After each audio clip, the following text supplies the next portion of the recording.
नमस्ते dear students, welcome to PT education. My name is Gaurav Gandhi और मैं लेकर आ गया हूं आपके लिए आज एक बहुत ही एक्साइटिंग सेशन, बट उसी के साथ साथ थोड़ा सैड सेशन। दोस्तों, अपडेट ये है कि इंडिया का जो इंडस्ट्रियल सेक्टर है, as a percentage of GDP, India का industrial sector is doing very very bad.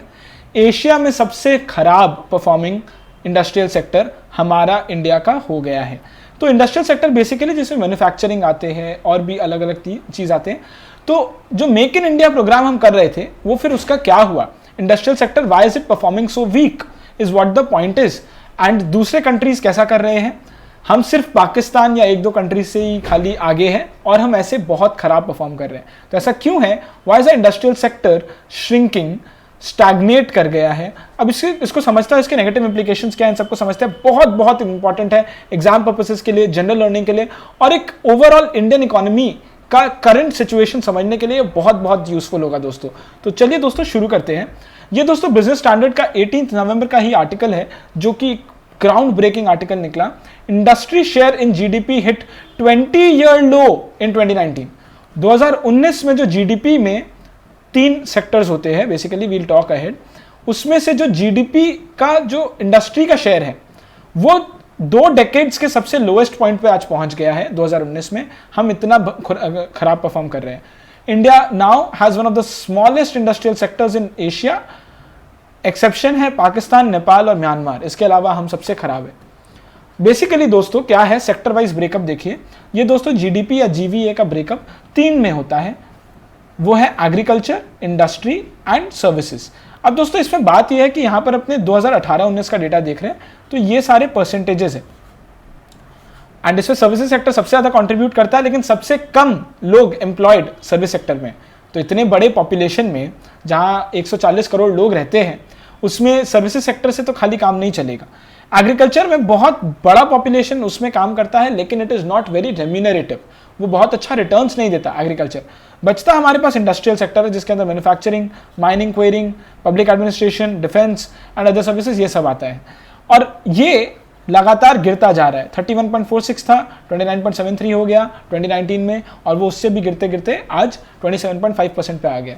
तो इसी के बारे में हमें बात करना और समझने की कोशिश करनी है कि किस तरीके से industrial sector as a percentage of GDP shrink कर रहा है, कम होता जा रहा है, और उसके खराब परिणाम क्या है। तो industrial growth hits rock bottom. दोस्तों आप ये ग्राफ देखो, आपको सब समझ में आ जाएगा। ये जो डार्क लाइन आप देख रहे हो, ये किस तरीके से नीचे गिर रहा है आप देख रहे हो, ये है industrial sector as a percentage of GDP for India, जो कि बहुत बुरी कदर नीचे गिर रहा है। लास्ट 20 साल में इससे नीचे आज तक कभी नहीं गया, लास्ट 20 साल में दोस्तों। And this makes India one of the least industrialised countries except for Pakistan, Nepal and Myanmar. Asia में हम सबसे खराब कर रहे हैं। आप बांग्लादेश को देखिए दोस्तों, ये बांग्लादेश का कर्व है जो ऊपर जा रहा है, इंडिया का कर्व नीचे आ रहा है। एशिया का कर्व भी ऑलमोस्ट कांस्टेंट या थोड़ा नीचे ही गया है, लेकिन इंडिया बहुत नीचे जा रहा है दोस्तों। नाउ 2014 में industrial sector 30% of our GDP था। 5 साल पहले, 3 साल पहले वो थोड़ा कम होकर 29.3% ऑफ जीडीपी हुआ, लेकिन 3 साल पहले के बाद आज के दिन 27.5% ऑफ जीडीपी हो गया। ये कम होता जा रहा है लगातार। अब ये 3 साल में ऐसा क्या हुआ कि ये श्रिंक किया, ये आप कमेंट सेक्शन में पहले ही बता दीजिए दोस्तों, अगर आपको समझ में आ रहा है तो। आगे सेशन में मैं बताने वाला हूं। Okay, now Indian industry performs the worst in Asia. अब आप समझिए दोस्तों, ये है इंडस्ट्रियल सेक्टर का ग्रोथ रेट और ये है जीडीपी हर का। Industrial sector GDP, industrial sector GDP.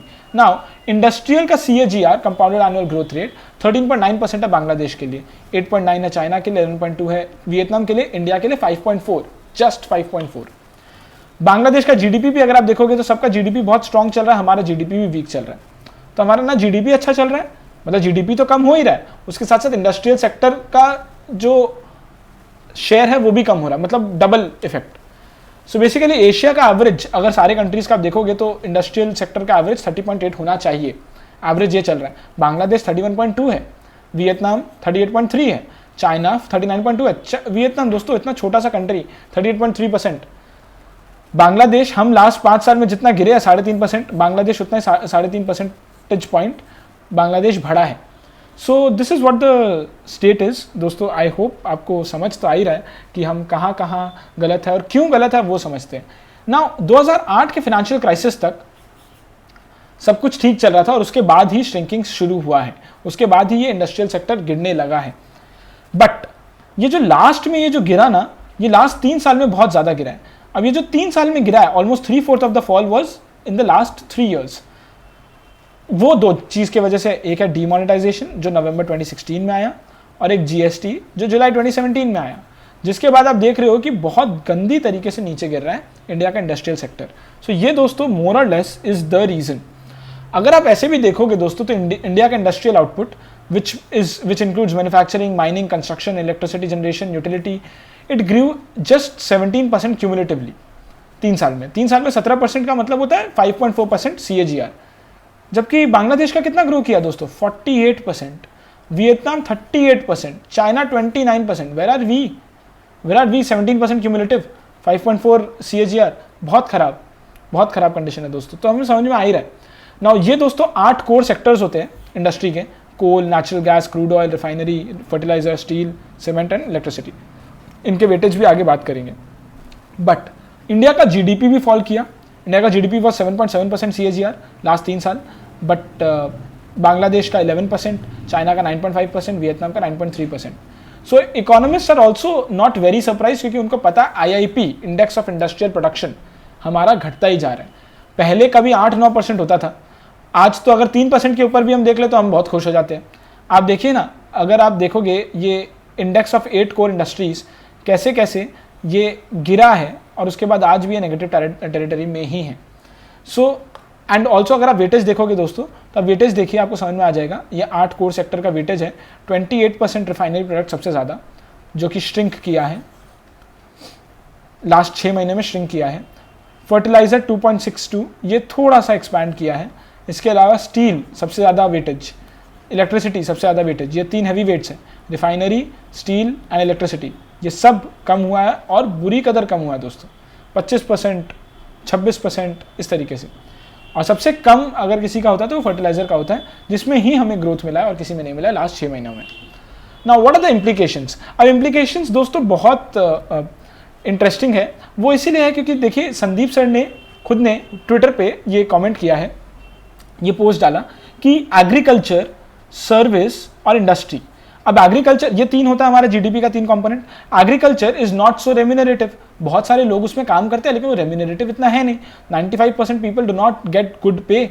खाली बचे हुए जो टॉप क्लास, क्रेम डेला क्रेम बोल सकते हो, टॉप 5%, उनको बहुत अच्छा मिलता है पैसा। सर्विसेज में आप देखोगे तो सर्विसेज में इतने लोगों को एम्प्लॉय नहीं किया जाता है, तो वहाँ से तो आप अपने लोगों को जॉब्स नहीं दे सकते। बचा आपके पास सिर्फ इंडस्ट्री, और इंडस्ट्री आज अपने हिस्टोरिक लो पे चल रहा है। मैन्युफैक्चरिंग आज नियरली 15% ऑफ जीडीपी पे है, which is very less. India का इतना बड़ा पॉपुलेशन में हमें तो मैन्युफैक्चरिंग हब बनाना चाहिए, मेक इन इंडिया की बात करते हैं हम।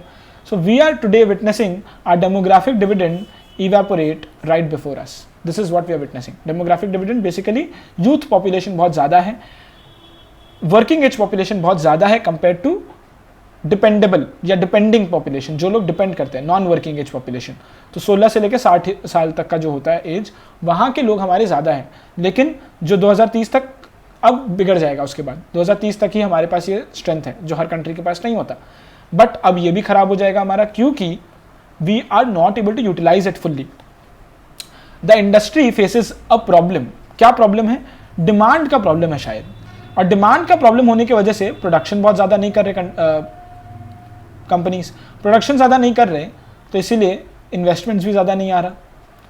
इन्वेस्टमेंट ज़्यादा नहीं आ रहा तो ज़्यादा जॉब्स नहीं मिल रहा, ज़्यादा जॉब्स नहीं मिल रहा तो लोग कमा नहीं रहे, इसलिए डिमांड का प्रॉब्लम आ रहा है। आप सोचिए कितना सुंदर एक साइकिल बन गया है, सुंदर खाली बोलने के लिए।